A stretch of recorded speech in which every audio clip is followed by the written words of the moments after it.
तो ये है बटारी कुन इस अबाउट दी कॉप्सी का एपिसोड नंबर 5। तो चलिए बिना किसी देरी के आपके सामने इस एपिसोड को एक्सप्लोर करते हैं। तो एपिसोड की स्टार्टिंग में हम कुछ लड़कियों को देखते हैं जो कि यहाँ पे आपस में कुछ बातें कर रही थी कि फुजियो को सेनपाई कितने ज्यादा कमाल के, मतलब कि वो बंदा कितना ज्यादा हैंडसम है और कितना ज्यादा काइंड भी है। यहाँ तक कि जब हमने ग्रेजुएट करा था तो ये बंदा स्टूडेंट काउंसिलर का एक मेंबर भी था। और ये सारी बातें हमारा बंदा वहीं पे खड़ा हुआ था जो कि ये सारी बातें सुन लेता है। और ये सारी बातें सुनकर यहाँ पे अपने बंदे का मुंह खुला का खुला जाता है और वो बोलता है कि इशिहारा सेनपाई के लिए वो बंदा इतना ज्यादा इम्पोर्टेंट है। जिसके बाद अपना बंदा अपने मन में सोचता है कि उल्टा सीधा सोचने से अच्छा है कि इशिहारा सेनपाई के पास जाकर उससे सारी बातें पूछ लेनी चाहिए। इसके अगले सीन में अपना बंदा इशिहारा के घर पहुंच जाता है जहाँ पर उसे फुजियोरो दिखता है। और तभी फुजियोरो कुन उसे देख लेता और वो कहता है कि अच्छा हुआ कि तुम मुझे यहाँ पे मिल गए, मैं यहाँ पे ओकारी चैन को ही ढूंढ रहा था। इसके बाद वो वटारी को बताते कि वो यहाँ पे इशिहारा से मिलने के लिए आया है। और फिर फुजियोरो कहता है कि अगर तुम स्टाफ से बात करके उसे बाहर बुला दोगे तो ये बहुत ही अच्छा होगा। जिसपे वटारी कहता है कि हाँ क्यों नहीं। और उसके बाद फुजियोरो कहता है कि तुमसे मिलकर सच में बहुत ही अच्छा लगा। और यहाँ पर एक फुजियोरो के पास बैग होता है जो कि वटारी को दे देता है और उसके बाद वो यहाँ से चला जाता है। और यहाँ पर दूसरी तरफ अपना बंदा सोचने लगता है कि इशिहारा सेन के लिए बंदा कितना ज्यादा परफेक्ट है, कितना ज्यादा केयरिंग है और क्या मैं इस बंदे की कभी बराबरी कर पाऊंगा। और ये सारी चीजें सोचकर यहाँ पे वटारी टेंशन ले रहा था। और तभी यहाँ पे ताचिवाना आ जाती है। ताचिवाना को देखकर यहाँ पे वटारी सोचने लगता है कि उसने तो उसे वादा किया था कि वो उसे स्विमिंग सिखाएगा। जिसके बाद यहाँ पे वटारी ताचिवाना से माफी मांगने लगता है, लेकिन ताचिवाना यहाँ पे वटारी का हाथ पकड़ लेती है और उसका हाथ पकड़ के यहाँ पे ताचिवाना अपने प्राइवेट पार्ट पे रख देते। और ये देखकर यहाँ पे वटारी काफी ज्यादा हैरान हो जाता है। और यहाँ पे वटारी ताचिवाना को कुछ बोल पाता इससे पहले ताचिवाना यहाँ से चली जाती है। इसके बाद सीन शिफ्ट होता है और हम यहाँ पे फुजियोको और इशिवाका सान को देखते हैं जो कि दोनों साथ में टहल रहे थे। और यहाँ पे इशिवाका काफी ज्यादा बिलस कर रही थी, उसे शर्म आ रही थी। और तभी अपनी बंदी दिल पे पत्थर रख के कहती है कि आप कितने ज्यादा अच्छे हो, मैं आपको कभी भूल नहीं सकती। इसके बाद यहाँ पे फुजियोको कहता है कि मैं तुमसे ये सारी बातें करने के लिए नहीं आया हूँ। और यहाँ पे वो मेन पॉइंट पे आ जाता है कि वो यहाँ पे किस लिए आया है। फुजियोको बोलता है कि हम दोनों के रास्ते आपस में दोबारा से टकराए हैं और मैं फ्रेश स्टार्ट करना चाहता हूँ। इसके बाद फुजियोको बोलता है कि मैं आज तुम्हारा 7:30 बजे सी वाले रेस्टोरेंट के पास इंतजार करूंगा, तो तुम वहाँ आ जाना। और जैसे यहाँ पे इशिहारा उसे कुछ बोलने वाली होती उससे पहले यहाँ पे फुजियोको उसे रोक देता है और कहता है कि तुम्हें जो बात करनी वहाँ पे आके बात कर लेना। और इतना कहकर वो बंदा यहाँ से चला जाता है। इसके बाद यहाँ पे हम इशिहारा और ताचिवाना को देखते जो कि यहाँ पे इशिहारा से ताचिवाना बात करने के लिए आई। ताचिवाना उसे बताते कि देखो रात को हम डिनर करने के लिए जा रहे तो तुम हमारे साथ आ सकते। और दूसरी बात ये बटारी को तुम्हारी इन सारी चीजों के चक्कर में बहुत ही ज्यादा स्ट्रेस हो रहा है। और ये सुनकर यहाँ पे इशिहारा थोड़ी हैरान हो जाते। और नेक्स्ट सीन में हम देखते हैं कुछ बंदों को जो कि बटारी को यहाँ पे परेशान कर रहे थे। फिर वो लोग बोलते अरे ये तो इशिहारा का एक्स बॉयफ्रेंड है। और उसके बाद वो बटारी से पूछने लगता है कि ये तो बताओ क्या तुम ताचिवाना को डेट कर रहे हो। ये सुनकर यहाँ पे बटारी काफी ज्यादा हैरान हो जाता है और वो बोलने लगता है अरे ऐसी बात कुछ भी नहीं है, हम दोनों तो बस बचपन के दोस्त। तब उनमें से एक बंदा बोलने लगता है अच्छा ऐसी बात है, फिर तो मैं ताचिवाना के ऊपर लाइन मार सकता हूँ। तब उनमें से एक बंदा बोलता है अगर हम उसे ऑफर भी देते तब भी वो हमारा ऑफर एक्सेप्ट कर लेगी। तब यहाँ पे बटारी बोलने लगता है कि मैं उसे बचपन से जानता हूँ, तुम लोग ऐसा मत सोचना कि वो तुम में से किसी को भी हाँ बोल दे। और ये सुनकर यहाँ पे इन सभी बंदों के होश उड़ जाते। और दूसरी तरफ हम ताचिवाना को देखते हैं जिसने ये सारी बातें सुन ली थी और वो काफी ज्यादा बिलस कर रही। और तभी यहाँ पे इशिवाका कहते हैं कि मुझे माफ करना, मैं तुम लोगों के साथ रात को डिनर करने के लिए नहीं आ पाऊंगा। और इसके बाद यहाँ से इशिवाका चली जाती है। जिसके बाद यहाँ पे ताचिवाना बोलने लगते हैं कि तो फिर क्या तुम अपने एक्स बॉयफ्रेंड से मिलने के लिए जा रही हो। अभी ये सुनकर इशिवाका यहाँ पे काफी ज्यादा एम्बेरस हो जाते और कहने लगते कि वो तो मेरा कभी बॉयफ्रेंड था ही नहीं। और साथ ही में बटारी और फुजियोको सान इनमें से किसी के साथ भी कभी भी डेट पे नहीं गई। और इतना कहकर वो यहाँ से चली जाती है। इसके बाद हम एक पास्ट का सीन देखते जो फुजियोको होता है ना, यहाँ पे इशिवाका सान को अपना लव कन्फेस कर रहा था। और वो कहता है कि वो उससे बहुत ही ज्यादा प्यार करता है और उसके साथ बाहर घूमने जाना चाहता है, लेकिन वो उसे मना कर देती है और बिना कुछ बोले वहाँ से भाग जाती है। इसके बाद हम यहाँ पे ताचिवाना और उसके साथ 3-4 उसकी दोस्तों को देखते जो कि यहाँ पे यही बात कर रहे थे कि आखिर यहाँ पे इशिवाका सान उनके साथ क्यों नहीं आई। जिसपे यहाँ पे ताचिवाना बताते कि दरअसल इशिवाका सान फुजियोको सान के साथ बाहर डिनर पे गई है। इसके बाद हम यहाँ पे इशिवाका और फुजियोको का सीन देखते जो कि एक होटल में आमने सामने बैठे होते हैं। इसके बाद यहाँ पे इशिवाका कहने लगती कि मैं जिस चीज के बारे में तुमसे बात करना चाहती थी चलो मैं तुम्हें बता देती हूँ, लेकिन उससे पहले हमें यहाँ पे इशिवाका का एक पास्ट देखने को मिलता है। इशिवाका का फुजियोको के साथ कहीं घूमने का, उसके साथ कहीं जाने का मन नहीं करता था, लेकिन तब भी फुजियोको को वो मना नहीं कर पाती। और इन दोनों को साथ में देखकर लोगों को भी लगने लगा था कि ये दोनों एक दूसरे को डेट करने लगे, लेकिन ये बात इशिवाका को बिल्कुल भी पसंद नहीं आ रही थी। और ये बात इशिवाका एक दिन फुजियोको को बता भी देती है कि शायद वो उससे प्यार नहीं करते और कभी कर भी नहीं पाएगी। तब यहाँ पे फुजियोको उसे बड़े प्यार से कहता है कि देखो मैं कुछ दिनों में यहाँ से ग्रेजुएट हो जाऊंगा और शायद उसके बाद हम कई सालों तक मिल भी ना पाए। और ऐसा भी नहीं होगा कि मैं तुम्हारा पीछा भी छोड़ दूंगा क्योंकि मैं तुमसे बहुत ज्यादा प्यार करता हूँ। इसके बाद सीन आता प्रेजेंट का जहाँ पे इशिवाका बताने लगते है कि हमारी पास्ट लाइफ काफी ज्यादा कॉम्प्लिकेटेड थी। इसके बाद यहाँ पे इशिवाका फुजियोको को अपने दिल की बात कह देती है कि मैं तुमसे बिल्कुल भी प्यार नहीं करती और मैं किसी और से प्यार करती हूँ, और इतना कहकर यहाँ से इशिवाका चली जाती है। इसके बाद सीन शिफ्ट होता ताचिबाना और बतारी के, जो कि दोनों एक साथ बाहर बैठे होते और यहाँ पे बतारी थोड़ा सा टेंशन में था। तभी वहाँ पे फुजियोको आ जाता है, जो कि कहता है कि तुमने इशियारा को कहीं देखा है। तभी बतारी कहता है कि ये तुम क्या कह रहे हो, तुम दोनों तो साथ में थे। तब यहाँ पे फुजियोको बोलता है कि दरअसल हमारे बीच में कुछ बातें हो गई थी, जिस कारण वो यहाँ से बीच में ही चली गई, और साथ ही वो मेरा फोन भी नहीं उठा रही है। और तभी यहाँ पे इनका एक और चौथा बंदा आता है, जिसे ये सारी चीजें बता देते हैं कि मैटर आखिर यहाँ पे क्या हुआ है। तभी यहाँ पे शिजुओको कहता है कि रुको, मुझे उससे एक बार कॉल पे बात करने दो, जिसपे फुजियोको कहता है कि कॉल अटेंड करने का कोई भी फायदा नहीं है, वो किसी का भी कॉल उठा नहीं रही। तभी यहाँ पे शिजुओको इशिवाका सैन को कॉल कर देता है और उसकी पहली कॉल को यहाँ पे शिजुओका सैन उठा लेती है। और ये देखकर फुजियोको हैरान हो जाता है कि उसकी बंदी आखिर उसी का कॉल नहीं उठा रही है। जिसके बाद ये बंदा सबको बताने लगता है कि दरअसल इशिवाका इसी डायरेक्शन में आ रही थी, लेकिन उसने गलती से एक गलत टर्न ले लिया, इसी कारण वो यहाँ पे आने में इतनी ज्यादा लेट हो गई। इसके बाद ये बंदा फुजियोको को कहता है कि वो तुम्हारी बातों से काफी ज्यादा डिप्रेस है, तो मैं चाहता हूँ कि तुम उससे दूर रहो और उससे बिल्कुल भी बात ना करो। तब यहाँ पे फुजियोको बात मान जाता है और उसके बाद यहाँ से चला जाता है। तब यहाँ पे सिग्नियो को कहता है कि अब मैं पॉइंट पे आता हूँ, जो सब मैंने अभी तुम लोगों को बोला वो सब मैंने झूठ बोला था। ये सुनकर यहाँ पे बतारी और ताचिबाना हैरान हो जाते हैं। इसके बाद ये बंदा बताता है कि मैंने इशिवाका से बात कर रहा था और उसकी मैंने लोकेशन पता कर लिया कि वो इस वक्त कहाँ है, लेकिन वो यहाँ पे वापस नहीं आना चाहते। जिसपे बतारी बोलने लगता है कि लेकिन क्यों।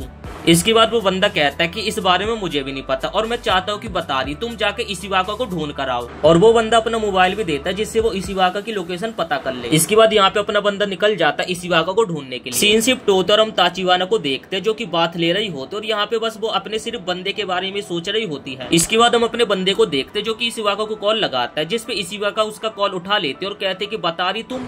बतारी इशिवाका से पूछता है कि ये बताओ तुम इस वक्त कहाँ हो, जिसपे अपनी बंदी कहते कि मुझे माफ कर देना, मैंने तुम्हें इतनी रात को इतना ज्यादा तंग किया। जिसके बाद अपनी बंदी बोलती कि दरअसल मैं किसी बारे में सोच रही थी, इस कारण मैं बीच के किनारे आ गई। जिसपे अपना बंदा बोलता है कि रुको मैं वहाँ पे आ रहा हूँ। और यहाँ पे इन दोनों की कॉल पे ही बातें हो रही होती है। तभी हम देखते कि ये दोनों तो यहाँ पे आमने सामने खड़े होते हैं और तभी अपनी बंदी की बतारी के ऊपर नजर पड़ते, जो कि उसकी आंखों के सामने खड़ा होता और ये देखकर उसकी आंखों से आंसू निकल जाते हैं। इसके बाद अपना बंदा और पास आता और कहते कि मैं तुम्हें इस तरीके से अकेले नहीं छोड़ सकता। इसके बाद यहाँ पे अपनी बंदी बोलने लगते है कि मैं तुम्हारे ऊपर भरोसा करना चाहती हूँ कि तुम्हारे और ताचिबाना के बीच में कुछ भी नहीं चल रहा है, लेकिन मुझे ऐसा लगता है कि तुम दोनों के बीच का रिलेशन दोस्ती से भी आगे बढ़कर है। अब ये सुनकर यहाँ पे अपना बंदा हैरान हो जाता और वो कहता है कि व्हाट डिड यू से, और इतना कहकर यहाँ से इशिवाका भागने लगते हैं। तभी उसका पैर लड़खड़ा जाता और वो नीचे गिर जाती है। यहाँ पे वो दोबारा से उठकर भागने की कोशिश करते, लेकिन उसकी सैंडल टूट गई थी, जिस कारण वो दोबारा से गिर जाती है। इसके बाद यहाँ पे इशिवाका रोते रोते कहने लगते कि मैं कितनी ज्यादा डम हूँ, मैं कुछ भी काम बिल्कुल भी सही से नहीं करती हूँ, मैं एक नंबर की बेवकूफ। तब यहाँ पे बतारी कहते कि कोई ना, तुम मेरे पीठ पे आकर बैठ सकती हो। इसके बाद हम देखते कि इशिवाका को बतारी अपने पीठ पे ले जाने लगता है। तब यहाँ पे इशिवाका बतारी को 2 मिनट के लिए रुकने के लिए कहती है। तब यहाँ पे इशिवाका कहते हैं कि मैं कितनी ज्यादा बेवकूफ हूँ, मुझे जो चीज पसंद नहीं है मैं उसे बिल्कुल भी मना नहीं कर पाती और मैं उसके साथ एडजस्ट करने की कोशिश करती हूँ। मतलब कि यहाँ पे इशिवाका फुजियोको के बारे में बोल रही थी कि वो बंदा मेरे को बिल्कुल भी पसंद नहीं है और मैं उसके साथ पास्ट में भी नहीं रहना चाहती थी और आज के टाइम पे भी नहीं रहना चाहती हूँ, और मैं अपनी फीलिंग्स को लोगों के मुंह पर नहीं बोल पाती, इसलिए लोग मेरे काफी ज्यादा पीछे पड़ जाते हैं। और इसी कारण वो कहती कि मैं अपने बंदे को भी आज तक नहीं कह पाई कि मैं उससे कितना ज्यादा प्यार करती हूँ। इसके बाद वो बतारी को देखती है और कहने लगते कि यार तुम सच में काफी ज्यादा कमाल की हो। और वो कहने लगते कि तुमने जब उस समय ताचिबाना को प्रोटेक्ट किया था वो काफी काबिले तारीफ था, तुम जिससे प्यार करते उसे पूरी तरीके से प्रोटेक्ट करने की कोशिश करते हो। और इस पॉइंट पे यहाँ पे इशिवाका बतारी को प्रपोज करने वाली थी, लेकिन पीछे से एक आवाज आती है। अभी पीछे से आता फुजियोको, जो कि कहता कि मुझे तुम्हारी काफी ज्यादा फिक्र थी, चलो हम दोनों साथ में घर चलते हैं। इस पॉइंट पे यहाँ पे बतारी इशिवाका को प्रोटेक्ट करता है और कहता है कि वो तो तुम्हारे साथ कभी जाना नहीं चाहती है और वो तुम्हें कभी भी पसंद नहीं करती, इसलिए मैं चाहता हूँ कि तुम उसका पीछा छोड़ दो। तब यहाँ पे फुजियोको कहने लगता है कि ऐसी बात नहीं है, उसने मुझे आज तक मना नहीं करा। तभी यहाँ पे इशिवाका आगे आती है और कहने लगते कि मुझे माफ करना, जो भी यहाँ पे अभी बतारी ने कहा वो सब एकदम सच है, मैं तुम्हें बिल्कुल भी पसंद नहीं करती हूँ। और ये सुनकर यहाँ पे सभी के काफी ज्यादा होश उड़ जाते हैं। फुजियोको तो ये बात मानने के लिए भी तैयार नहीं था, वो कहता कि ये तुम क्या कह रही हो, ऐसा तो तुमने मुझे आज तक कभी नहीं बोला। इशिवाका इस पॉइंट पे इस बंदे को काफी ज्यादा मना कर रही थी, लेकिन ये बंदा मानने को बिल्कुल भी तैयार नहीं था और कहता कि तुम्हें जो बोलना आज तुम दिल खोल के बोल सकती हो। अब इतना ज्यादा रिजेक्शन के बाद यहाँ पे फुजियोको को गुस्सा आती है और वो यहाँ पे इशिवाका का हाथ पकड़ लेता है और उसे यहाँ से जबरदस्ती अपने साथ ले जाने लगता है। तब यहाँ पे उड़ती हुई ताचिबाना आती है, जो कि उसकी कमर पे एक जोरदार लात मारती है। ताचिबाना कहते कि जब हमारी बंदी ने तुम्हें एक बार मना कर दिया कि वो तुम्हारे साथ नहीं जाना चाहते, तो आखिर तुम उसे फोर्स क्यों कर रहे हो। और तब ताचिबाना कहते कि इशियारा जरा अपना फोन देना, मैं पुलिस को कॉल करते। और ये सुनकर यहाँ पे फुजियोको काफी ज्यादा डर जाता है। इसके बाद सीन शिफ्ट होता है और हम यहाँ पे इशियारा को देखते हैं, जो कि ताचिबाना को यहाँ पे पर्सनली थैंक्स बोलने के लिए आई थी कि वहाँ पर ताचिबाना ने आकर इशियारा को प्रोटेक्ट किया, जिस पे यहाँ पे ताचिबाना कहने लगते हैं कि अरे कोई बात नहीं, इतना तो मैं कर ही सकती हूँ। तभी यहाँ पे इशियाका ताचिबाना को कहने लगते हैं कि तुम्हारी ड्रिंक खत्म होने से पहले मैं बतारी कुन को अपनी फीलिंग्स कन्फेस कर दूंगी। अब इसके बाद नेक्स्ट सीन में हम देखते हैं कि यहाँ पे ताचिबाना और बतारी साथ में बैठकर राइस बॉल्स को खा रहे होते और यहाँ पे बतारी उसे थैंक्स बोलने लगता है कि वहाँ पे इशिबाका सान को उसने प्रोटेक्ट किया। तब यहाँ पे ताचिबाना कहते हैं कि तुम गलत हो, 6 साल पहले भी तुम मेरे काफी ज्यादा करीब आए थे और मैंने उस समय तुम्हारी जरूरी चीज को तुमसे छीन लिया था। इस पॉइंट पे यहाँ पे ताचिबाना बतारी को किस कर देते और कहते कि अब से तुम मेरे बिल्कुल भी करीब मत आना। और ये सुनकर यहाँ पे बतारी काफी ज्यादा हैरान हो जाता और इसी के साथ ये एपिसोड यहीं पे समाप्त हो जाता। वीडियो पसंद आए तो वीडियो को एक लाइक करके चैनल को सब्सक्राइब जरूर से कर देना।